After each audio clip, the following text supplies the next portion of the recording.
So evening, everybody. We are again. I said we would be back. Me and the bully biscuit, or bully beef, what he put himself down as. So this evening, we have quite a horrific story of, again, the CMS, CSA, Child Support Agency, and their tactics. This time, I'm going to bring a gentleman on, Tim. All right, and Tim's going to share his plight in life with CMS, or Child Support Agency. They've hounded him for quite a few years, actually over 11 years. All right, and they still hound him today. And what saddens me about this is we all agree that, you know, the parents, everybody has to pay for their children. We all agree with that. Everybody I bring on you. And today, more than anything, we all know there's, you know, a third of child maintenance payments are withheld during lockdown. What the survey found recently was payments are being withheld, mainly because DWP moved their staff from the child maintenance system to the universal credit payment system, and potentially took their eye off the ball. All right, so it's easy to blame the parents who were furlonged and the people who were struggling, but we need to look at the system. We move one lot of people from one to another to catch up with all the people who have been unemployed. So, you know, don't believe everything you're reading in these papers. All right. So, as I said, we believe in everybody should pay for their children. All right. So I'm going to bring Bully Beefcake on. We're going to go through Tim's story, and if you're in here, listen to this story, because it actually breaks my heart that the Child Support Agency made a man. What they've done to this man is absolutely horrific. They've actually took him down to his knees. All right, they made him homeless, and there's no need for it. I'm going to bring Bully Beefcake on first, and then we'll bring Tim on after. Bully Beefcake, I haven't seen you for a while. What's going on, big boy? Uncle Festa, good evening. You still? Good. How are you? You still need an haircut, but it ain't happening, dude. I'm loving it. You put your glasses on. You are Ken Barlow. I tell you. I'll put them on for now. Just for now. Okay. There we go. Well done, son. Right, Tim. We're going to bring Tim on. You know Tim better than I do, so I'm going to let you take some lead. All right. Okie dokie. If you run off with anything, I think that I'm going to block you on. I'll block you on it. All right. So let's get that straight. I'm going to add Tim. By the way, I like Tim's moustache, mate. I like this moustache. It's rather wicked, isn't it? It is, isn't it? You know, and he's got the same haircut as me as well, mate. You know what I mean? So I love it. So let's bring him in. Overcompensating for what I've lost, you know. Tim, how are you, son? Very well indeed, thank you. Well, better now, but yeah, thank you. No, great. Thank you for coming on first, please. All right. Tim, give me a quick introduction. Who are you? What do you do? And where are you?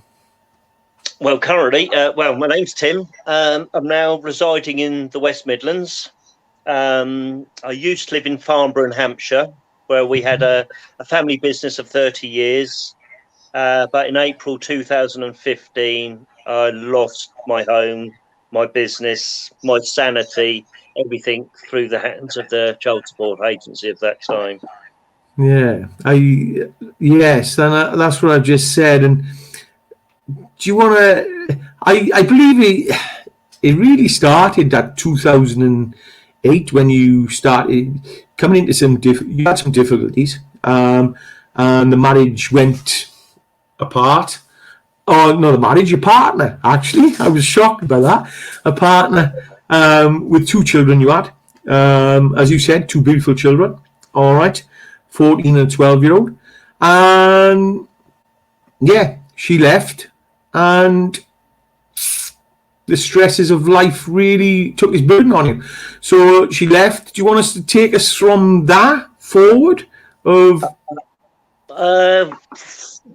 I mean, when she left in 2008, it wasn't long after that I first got in contact with the CSA. They had approached me, obviously. She went straight to CSA, obviously. Yeah. I tried to sort of work and come to an agreement, and that sort of we couldn't see eye to eye, in all fairness. So I was, from 2008, I was dealing with the CSA, making payments where I could. Yeah. Bearing in mind, I was a self-employed person that worked for local authorities. I didn't work for Joe Blogs or anything. It was all local authorities I worked for. The bank statements, everything will show everything came from local authorities. Obviously, there was a downturn in my work with the recession and things in general, cutbacks, if you like. Yeah. So there was a massive downturn in my work. So when I could see things sort of dwindling, if you like, you know, I didn't bury my head in the sand. I'd always write to them, ring them up and speak to them and say, look, this is the position I'm in. And I always try to work with them, if you like, you know. You know. And that's what they ask people to do. So you didn't do anything you shouldn't have done. I did everything I thought was right, you know. My concern is, as you said, the business was struggling before 2008. Before, I actually forgot about the recession in 2008, 2009, which hit the construction industry quite hard. So a lot of people went out of construction and never returned. And that's why we've got skill shortages today. So I couldn't imagine what you went through, to be honest with you, Tim. All right. So when she left, you stayed in the marriage home and she just walked out the marriage home, or what happened? Oh, it's not a marriage home, actually. Yeah, it was my home. The house was in my name, if you like. Yeah. I stayed there. Hindsight's a great thing. I probably should have sold up earlier and moved to something smaller, but I thought I was always hopeful things were going to get better. And, you know, I decided to stay put. But looking back on it, it wasn't a wise move, you know. Can I ask you a stupid question? Go on. Did you ever think you was going to get back with the mother of the kids? No. Never. Okay. No. Because a lot of us think that, so we just keep going in hope. Okay. So, but 2015.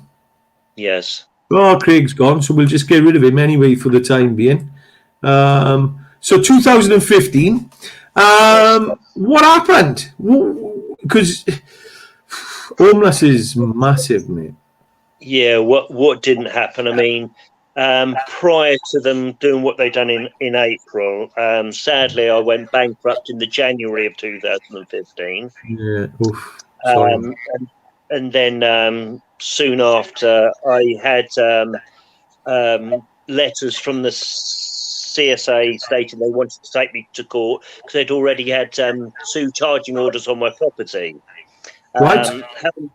Having said all that, they were fully aware at the time in question I was selling the house, not prepared to sell the house. I was in the process of selling the house. The searches had been done. All the legal stuff was to and fro, and it was very much the proof was there to say, you know, the house was going to go through, and he was a cash buyer. So I thought, in all honesty, hand on heart, with that in mind, I thought, well, I'm going to go to court for this third time, and the judge is going to say, well, Mr. Crowley's making every effort here. You know, we'll give him time to let the house sell. And I thought that would be the end of it. However, the judge in question, he awarded it in their favour, wasn't prepared to give me any time at all. And not only that, he didn't even read or look at the evidence I brought to court. And because my head was in a bad place, I didn't have representation. They took advantage. So what arrears did they allege you accumulated up to 2014? £28,000, which is just totally and utterly bizarre. I mean, if I owed somewhere in the region between 5 and 6, it would have been a miracle. Yeah, right. Yeah. My business just was struggling. I wasn't earning. You know, no. I think my takings for the year, my personal takings, were £9,600. Flipping heck, man. So So it would have been impossible to accrue that kind amount of debt, you know. yeah. So 2014 they turn around, they're rounding, well, they're coming after you for 28,000, you know, and so 2000 and your business is failing. Am I rightful in saying your business is failing? The only thing you can do, you've got arrears everywhere, and the only thing you can do, and a lot of people understand, you don't go to bankruptcy unless you've really your back's against the wall and your knees are you're down on your knees. It was somewhat frustrating in a sense because in one respect I was very much solvent because there was plenty of equity in my property, and I went bankrupt through the VAT originally, and it'll be proven that I was owed about £20,000 or £30,000 back from them as well. It was just a major catastrophe. I probably buried my head in the sand because I was having, like you just said, I had people coming from all angles at me. I couldn't see the woods for the trees, and they just got together, and that was the end of it, really. You know. The thing is, Tim, what you were saying now, I can guarantee a lot of people are going through the same today, because what's going on today in the furlong, what people don't realise, when you run a business, everybody thinks, oh, you can pay a wage, you can pay this, you can pay that, you can put money aside, but you've still got the people you've got to pay, and you've got to pay them, because if you don't, you psychology wise in there, if unless it, how was your right? So you got this work going on, all right? Did you get to see the children when she left? No, very seldom. I could probably count on two hands how many times I've seen them in the last 7 or 8 years. So that's there's no relationship there with my children. As hard as that sounds, there's no relationship there. They're strangers to me, you know. Yeah. So do you feel it was alienation? 100%. 100%.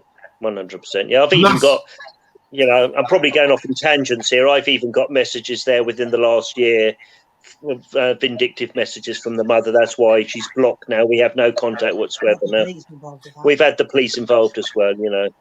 And that's quite sad, because it does happen when you split up. A lot of people split up, and there's a lot of bitterness in there, and it becomes alienation. So the big concern there. And how did that affect your mental health? Not seeing me children, yes, it hurts. It did hurt, you know. Obviously, I mean everything. No, I tell you what, it was the end of an era for me, because my father, God rest his soul, he passed on in 1998. 1985, we set up a small family business, and when the house went, everything went with it, and it was just like the end of an era, if that makes any sense. And it was just like I lost everything. I lost the will to live.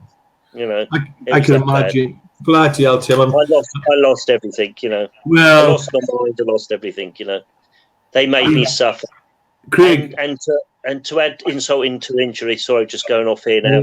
When I had to come back to collect belongings when Dryden and Fairfax were there, I had to pay for their time to be there, and I was treated like a criminal. So going back to now, you've gone to court. The courts have handed over to the CSA the house. Dryden Fairfax, yeah. So Dryden Fairfax, which will show a video. Can I jump in here, Clive? Yeah. Well, when Tim, when they were obviously, they would have had to have gone for a liability order first of all, before they could have got the charging orders. Yes. Could you just explain what happened when you were in the court for the liability orders?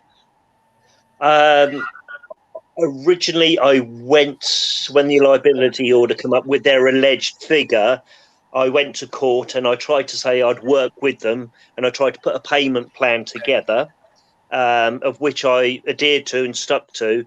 There was, I think, 1 or 2 payments that I couldn't make. But then again, I rang them to say, look, I'm struggling here. But the effort was there, you know, I'd put in what I could, and I was just generally struggling financially, you know. There was, I wasn't trying to con them in any way. It was just like I hit on hard times, you know, and they took full advantage of that. Tim, do you know when you were in court with the liability order? Yes. You know when I mean, you obviously did you try to present evidence to support that you didn't owe that amount of money? Yes, I did. Yes, I brought in bank statements. Brought in official orders of the kind of works I was undertaking at the time, which were of far lesser value. Official orders from local authorities. Yeah. I brought in all my bank statements, my accounts, but And what happened? They never, like with the last time, they never entered looking at them. And it was never entertained it. I'm going to tell you what happens with that. So basically, when you go into a liability order hearing with a CSA CMS, it's more or less a private hearing. They've got this thing called Section 33, subsection 4 of the Child Support Act. So when you go into this hearing, even if you've got the evidence there, the judge can't look at your evidence to support that you do not owe these arrears. And What?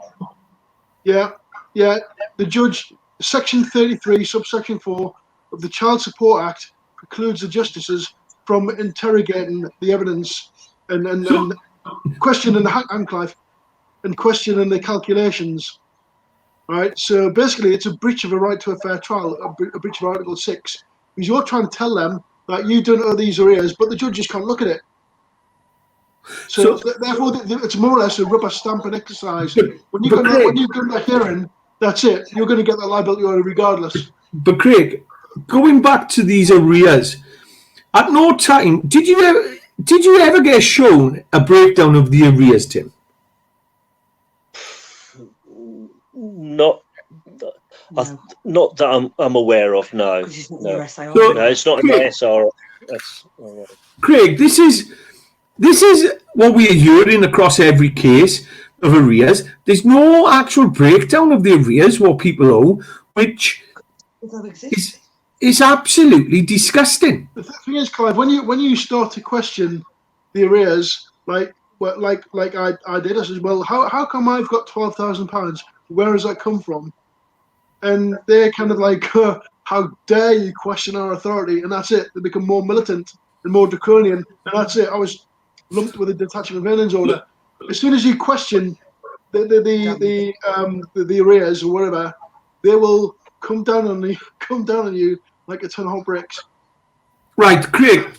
I'm now going to go into Dresden, Fairfax, and Dryden Fairfax.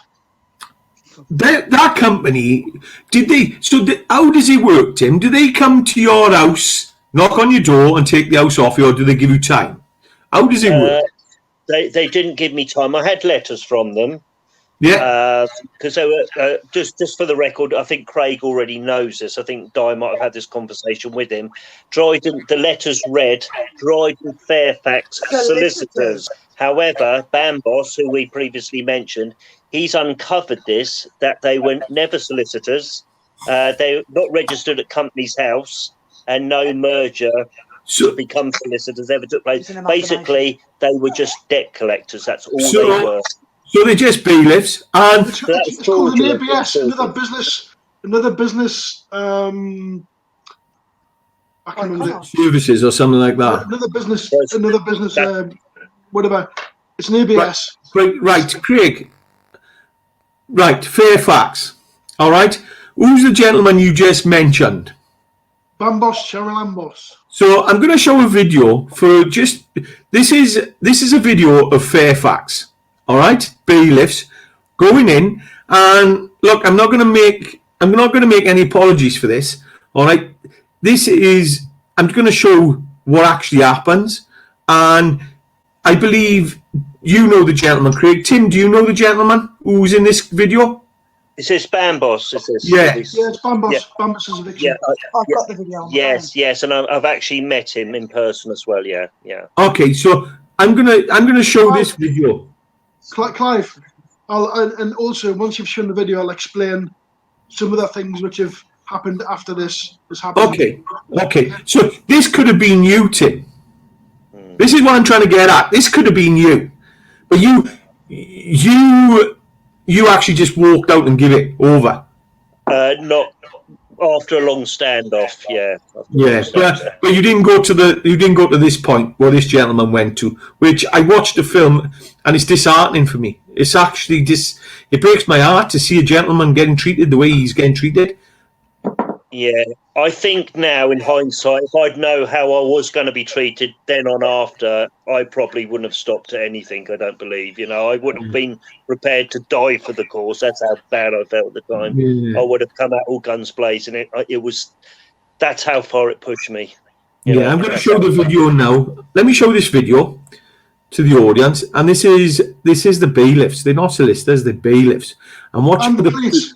The police of a system. Bully, all right, calm down, boy, Bach, calm down. I'm bringing that in now. And the police says, Bully just said, as he was kicking me up the backside, enforcing it. And if you look at the one copper, this is interesting. I'm going to show you, and I'm going to see something again. Disgusting! Look at this! Everyone, come on, look at this, what the police are doing! The alien based in someone else has Move back away from the door now! Move back away from the door now!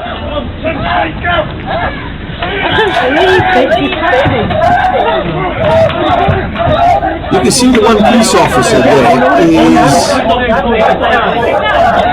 is an inspector that looks like, but he's not out there. And he's not stepping forward, he's doing nothing. So, where is the copy signed? Where is it? Charlie, that's it!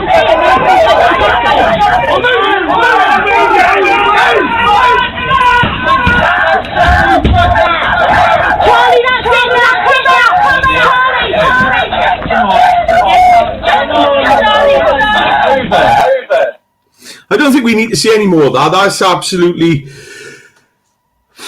It's heartbreaking to see... Clive, that screeching was Bambos's elderly mother being pinned down on the floor by a police officer.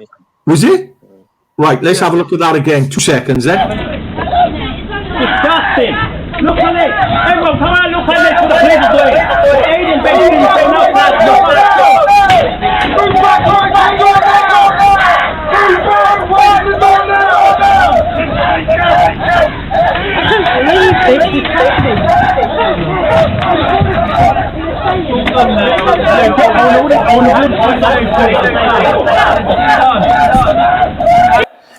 So Bambos is in the house, the mother's on the floor. Yeah. That's disgusting. And the thing is, she's an elderly woman, and under the Take and Control of Good Regulations 2013, 2014, if there's a vulnerable person, which an elderly person is classed as a vulnerable person, then they should have gone away from that property. They should have safeguarded her. Sorry? The same, all those who did, just sorry to butt in there, but the day of my eviction, my mother, she would have been about 79, 80 at the time. She stood out the front while all this was going on as well. Yeah, she's subject to all that, The impact. Can I also just jump in, because I need to explain something about that eviction. All right. That eviction, that was for £64,000 worth of fictitious arrears. The arrears had been created through an interim assessment. Yeah. And that was his brother's house. The house was in his brother's name. And they still went ahead with that eviction. And the thing is, now, after that, a couple of years later, they had to return the house to his brother. All right. So it cost his brother a lot of money to get the house back, but it's been returned to him. Bambos had a lot of tools in the house because he was a carriage builder, wherever it was. Hundreds of thousands of pounds worth of tools have gone missing, nowhere to be seen. And now, last year, no, a year or so ago, most of those arrears were actually written off. So, Craig, I'm going to stop you on Bambos because we're not covering Bambos, but I know that, but I just want to tell you about that, because I know that, but it's about the arrears. The arrears. It's all about these arrears, and where I'm going with Tim now is, so Tim, your house was soaked. Yes. Your arrears, were they paid off? They're paid off, yeah. Yeah. Excellent. So arrears paid off. Where was you? Sorry, Dice just mentioned apparently, allegedly, they were only paid off to, when did you say? September 2013. What? So they remove your house, they sell your house from under you. Yeah. And I've got that in black and white from DWP. Yeah. Where did you got that from DWP? Where did you actually move to, Tim? I moved back to my mother's. So, but you went through a spell of homelessness as well?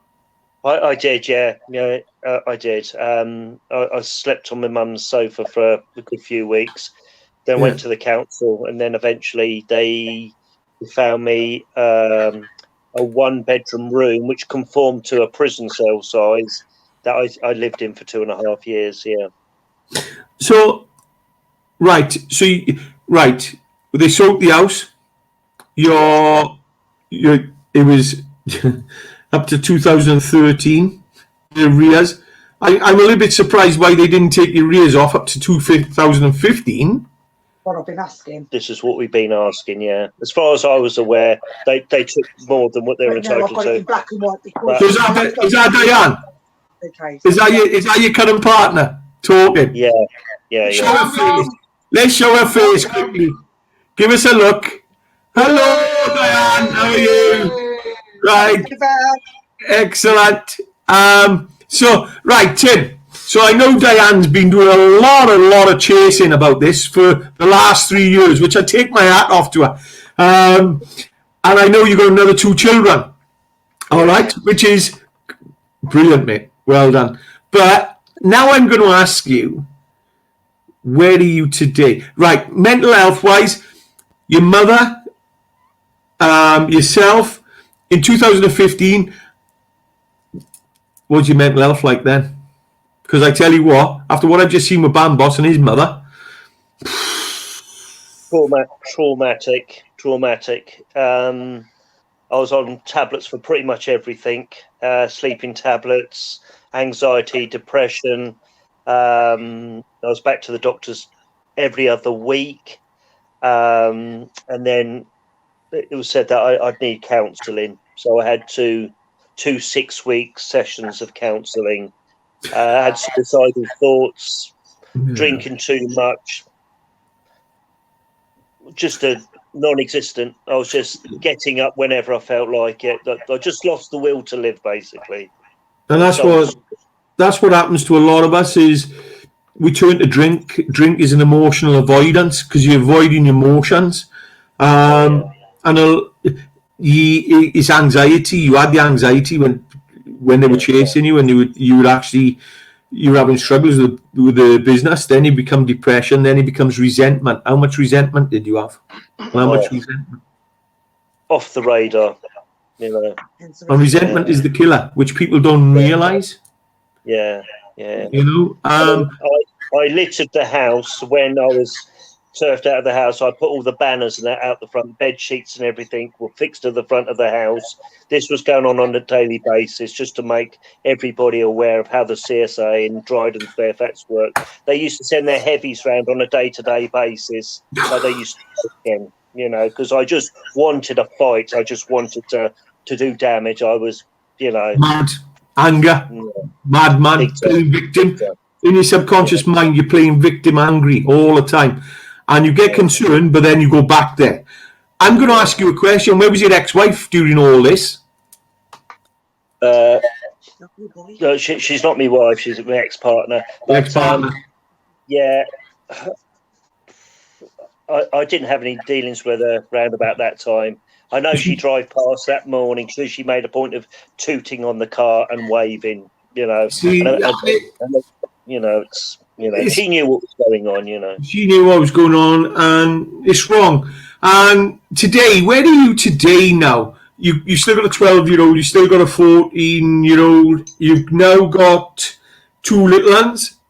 Yes, where are you today with them? Where are you today with CSA? And what's the lifestyle now? Are you in a better place, or are you still getting angry? I'm pleased to say I'm in a better place. Yeah. But as far as I'm concerned, this is still unfinished business. I can't put closure on it because I honestly believe It was unlawful. It was a illegal eviction, and I believe I'm heavily out of pocket, and there's no closure there. So the thing is, Tim, the thing is that they haven't given you the evidence that you actually owed that money in the first place. Exactly. And Exactly. They've just said you owed it. They've just said that you owed that money, and then they took your house. So They have not proven anything. They have not provided you with factual evidence that you owed that money. yeah, but Craig, And what we hit on earlier on, once they took the house from me, it was 3 months to pass it on to the guy I'd already obtained the buyer, and then I accrued another £17,000 in their costs. I was still paying Big scam. constant. It's a massive big scam. so hang on. So you got a bill for you got a bill of arrears from 2013 to 2015. Then you got a bill for administration costs for 17,000. On top of that, on top of that, how much are you in debt today to the CSA? Di seems to think it's just shy of £4,000, which they're going to whisper for. And they still haven't given you Di has been chasing them now for 3 years, and correct me if I'm wrong, she's actually for the last 3 years she's been dealing with them. She's caught them out contradicting themselves quite often. On several occasions, yeah. Actually, I remember Di saying to me that she questioned one of the staff about the Child Support Act. They didn't have a clue what the Child Support Act was. What? Yeah, And I've got that recorded. See again? She's got that. I've got that recorded on my phone. Good girl. Oh, I tell you. I record every single call I make to them. So, right. And Arlene Sugden, you've reached out to her and you've had nothing? No, nothing at all. She palms it off to the complaints department at DWP. So it's the same again, Craig. Same with you and again and again. Yeah. But this time, they've took an house off the gentleman. All right, made him homeless. All right, made him suffer mental health. Never give him a breakdown for his arrears. They've taken his money off him. How much money did they take off you on that when you sold that house? They took their £30,000, give or take. Then they took the further £17,000 for their asset management fees and land asset management fees and locksmiths and the whole 9 yards. Bearing in mind there was still nearly £4,000 from the 2013 to the 2015 that they never took. So then obviously the VAT man had his bit, and the long and short of it is I walked away. And you've still got arrears from now, apparently. Flipping heck. So that's 47 they taken off you. I tell you what, Craig, the CMS is failing everybody today because of what's going on with COVID-19, and the government are doing surveys and they're blaming the fathers and the mothers who are left, and the single parent mothers or the fathers who got the children now are being told, oh, we're not receiving payments, but potentially that's wrong because the payments, direct pay, or what's it called? Direct pay? Collect and pay direct. Collect and pay. Collect and pay. They're going to go into your wages. They're going to go into your bank. They're going to collect it anyway, and they charge you for it too. And they charge you. So 20%. I'm just wondering how much money the government's holding on to, and why the government didn't actually put something in place to actually counteract, because they knew they had to put a load of people on furlough. So why they didn't actually put a lump sum for the single parents? Why have they let them down again? CMS is not working. They are hounding Tim. They've destroyed Tim. They hound people who are paying. Well, they don't go after the feckless. They go after the ones who are easy. Well, the low-hanging fruit. They go after the people who are in private arrangements. They go after the people who are on pay-as-you-earn, and they leave the difficult ones, which was created. They were actually created to go after deadbeats. So- They were and they're going after the guys who are actually paying for the kids. So, Tim, what effect has it got on your children? What effect has it got on you as a family unit today? I know Diane's heavily involved. I can hear her shouting in the background. I can hear her shouting on the side. Yum yum. I hate them. I hate them with a passion. Obviously it's very, very bitter. Anytime, Di works on my behalf. Anytime there's any correspondence from them, Di has to deal with them because I just cannot speak to them, because my language gets bad. They hang up on me. I just cannot bring myself to speak to them, Yeah.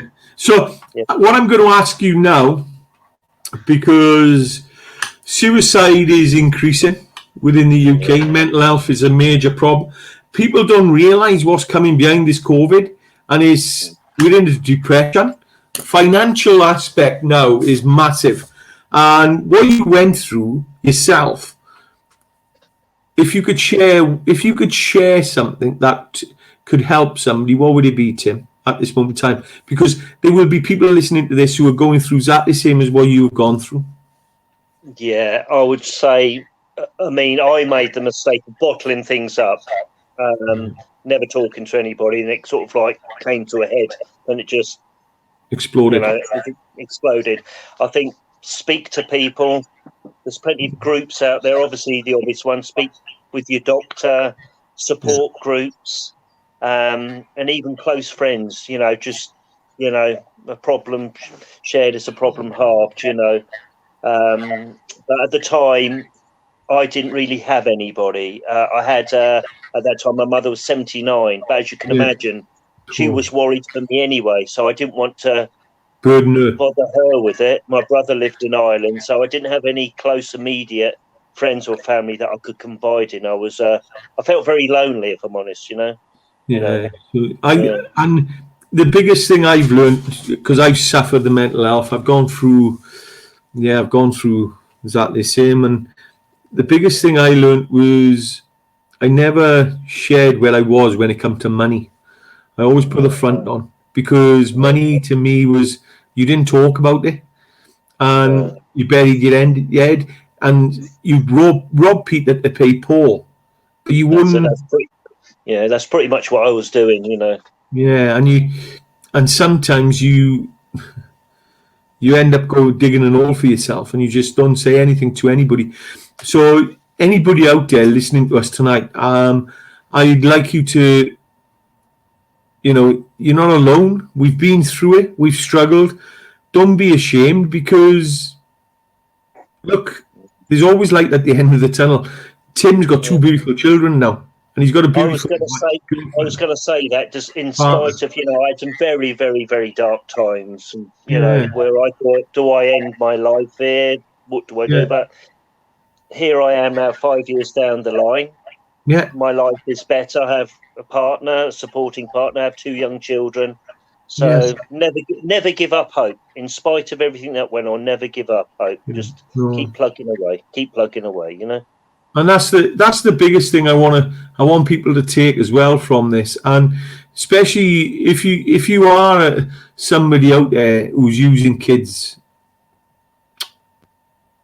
you think about the kids' health and well-being and mental well-being, because I can tell you now that a lot of our mental health is created at our younger ages, from the 0 to 16 age. And a lot of people don't realise that the damage we do to kids if we use them and we don't let them see their parents and the family unit, because your mother would have missed out. Your auntie, your brothers, everybody misses out when they get alienated, and that affects the kids. So if you are watching this and you're thinking, oh, it's men, or the same thing all the time, actually think about them kids. It's all about the kids, because I know it hurt me when I didn't see my kids, and it was my own fault. I turned my back and I ran away from the problems, Tim. And it hurt me, and I know it hurts you as well, mate, and it hurt Bully as well. I can guarantee we had them times, and you know, if you are struggling out there, get in touch with me. I don't mind talking to people. But saying that, I got a T-shirt on. No future. Look, no future. I don't know what that's supposed to mean. But hey, Tim, thank you very much for the share. Before we go, we're not going anywhere yet. Right, good, because I can see you winding up to something. I'd just like to. I know Yam Yam can't come on because she's feeding the kids. Yeah. So yeah, as long as she can. As long as my place is only in it. Yeah, I can. Yeah, she's happy to jump on. Come on then, bring it on then. Come on, Yam Yam. Hiya. Hello. Yay! All right. Right. Very well. Now then, Yam Yam. How has this affected you with the CSA? I want to hear. You know, we always hearing about the guys. Actually, good point, Craig. Good point. What? How has this affected you? Well, it affects Tim a lot more. Hence the reason why now I deal with everything on his behalf.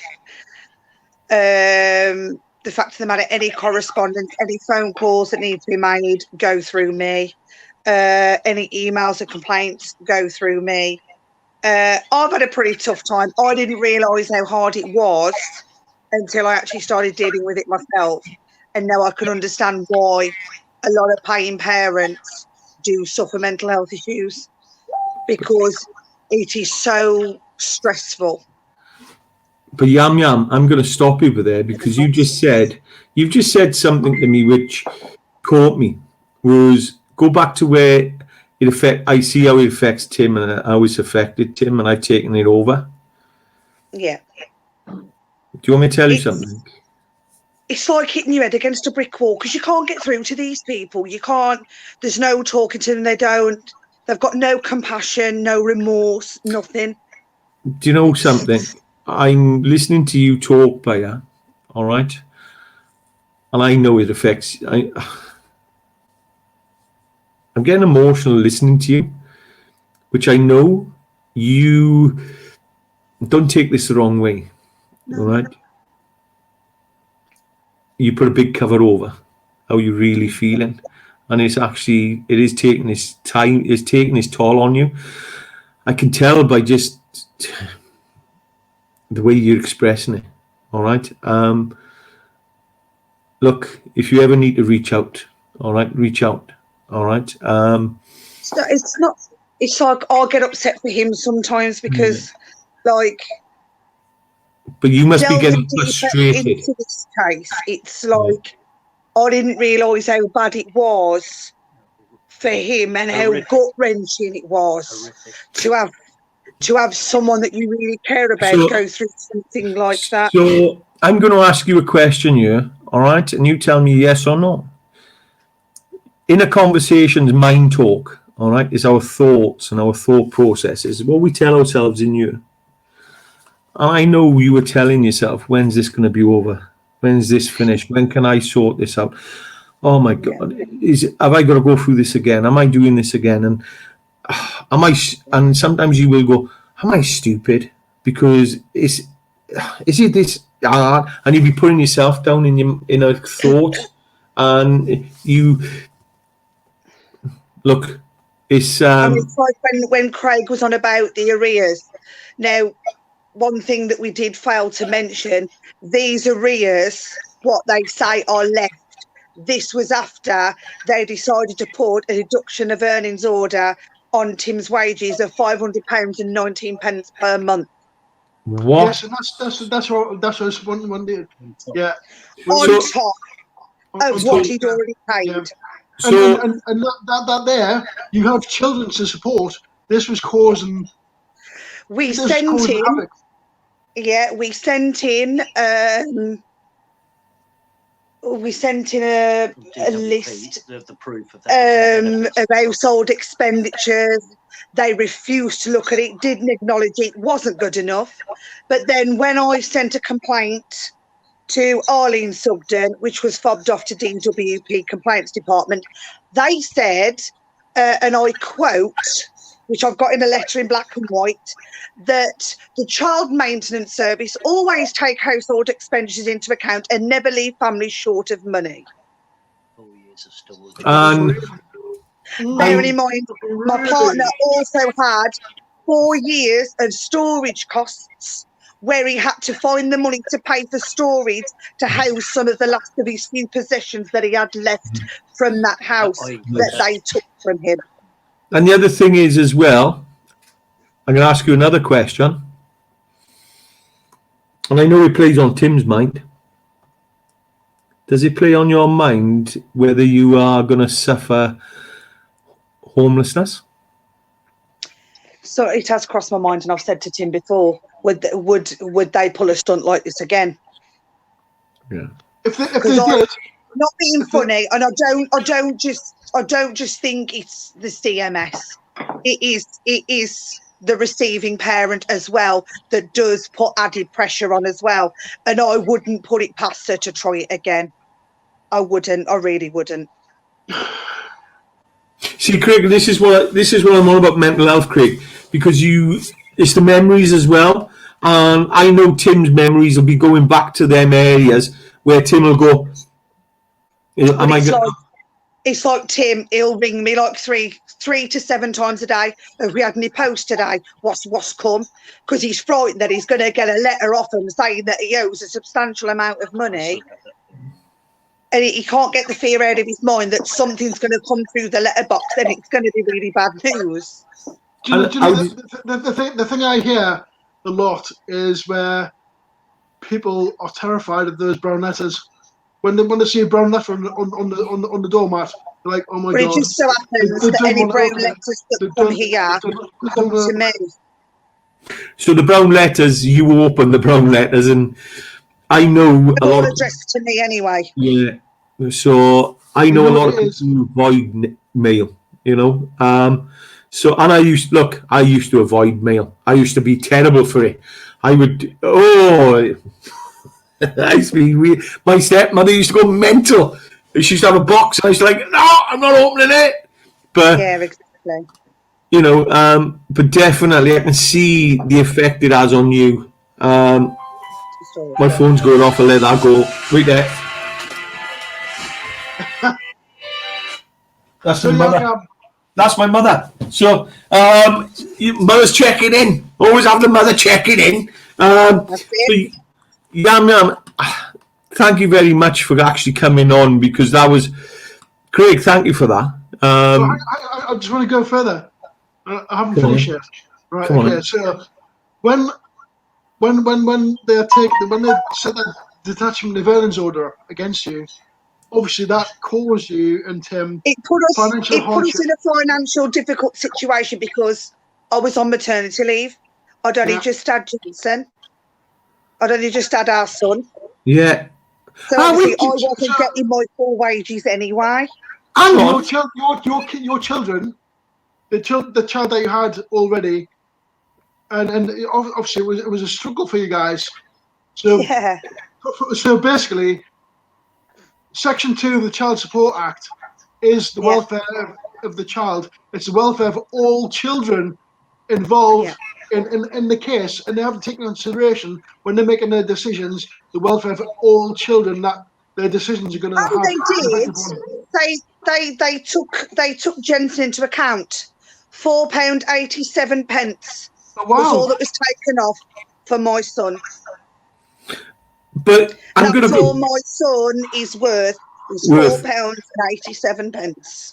But the thing is, what I'm saying here is that your son is worth that. So how come Tim's other children are worth all of that? Exactly. How can it discriminate? I've had this conversation with you many times before, Craig.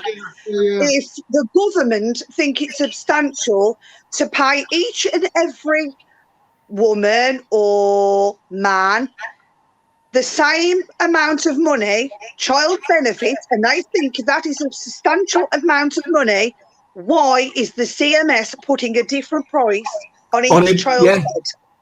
But that's going back. What makes one child worth more than the other? It doesn't. But what I was going to go back to was, how much was that standing order? 500 and 19 £500 and 19 pence. Right, and you've just said, order. and you just said to me, hang on, this is where I'm getting really pissed off now, because Clive. Can make a sailor blush. I'm awful sorry about that, and the child there. I hope the child didn't. Anyway, no, Craig, but this is. Hang on, you got two. You got a woman. They're not married. Tim and you, Yam Yam, are not married. No, you're common law wife and husband. So, really, why are the CMS actually taking that amount of money? They should only be looking at one wage, and that's Tim's wage in my eyes. They shouldn't be looking at your wage.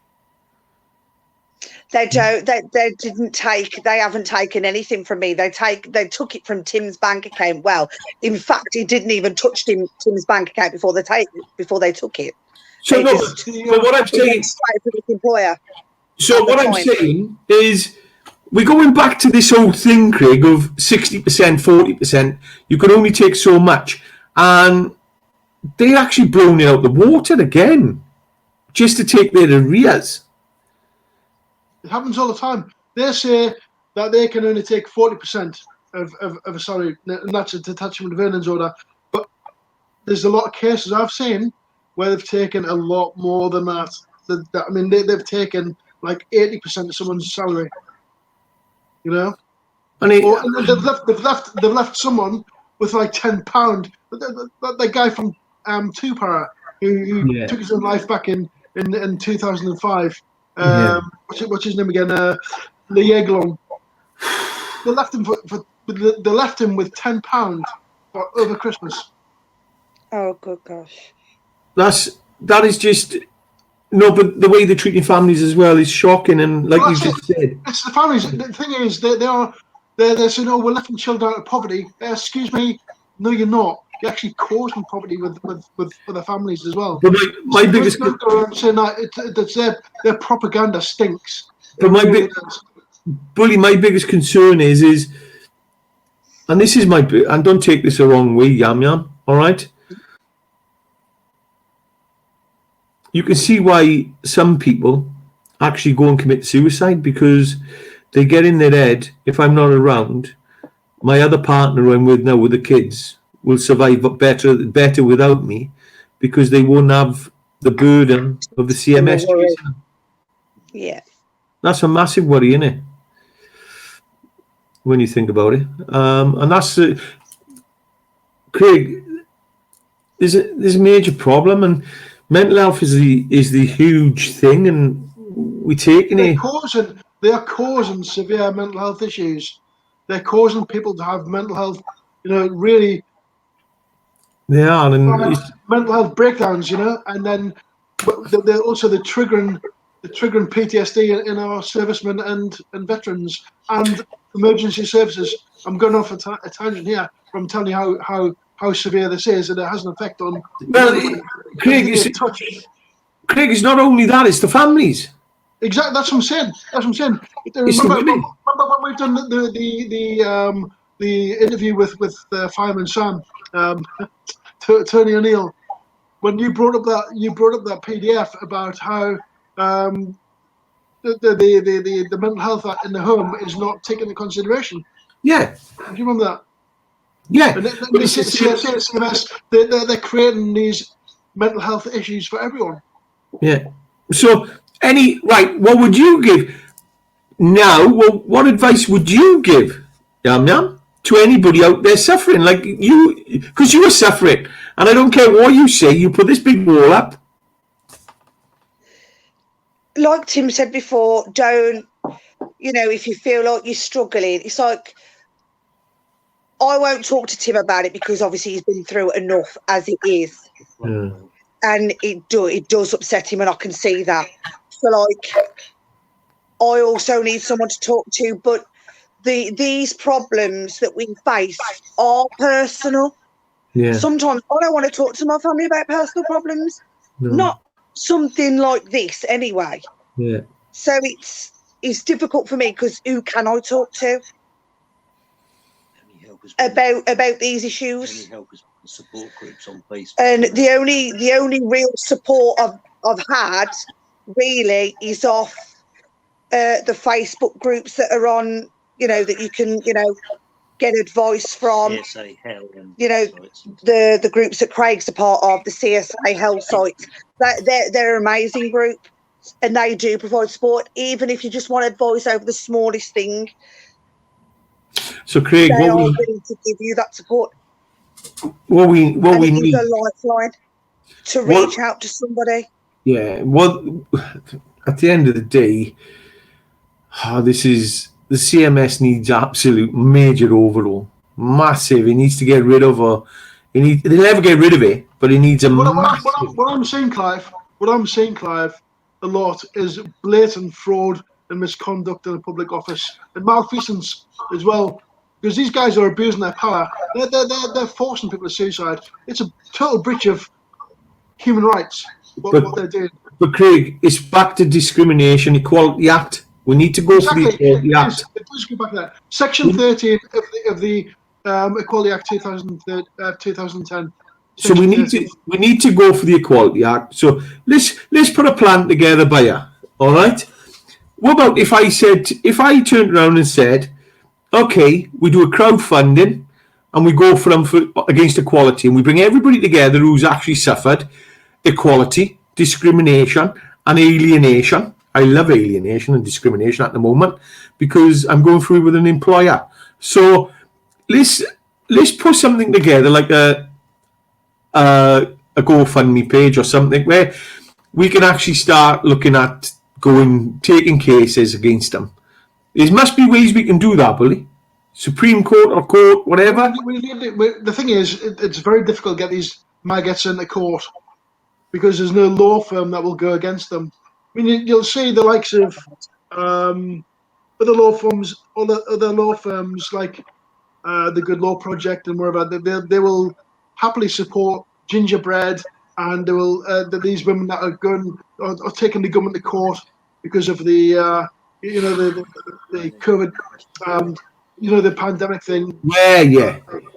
Yeah, there's women taking the government to court because they didn't get payment. Let's sit down. Let's get together. Let's try and get a group of us together and see what we can come up with.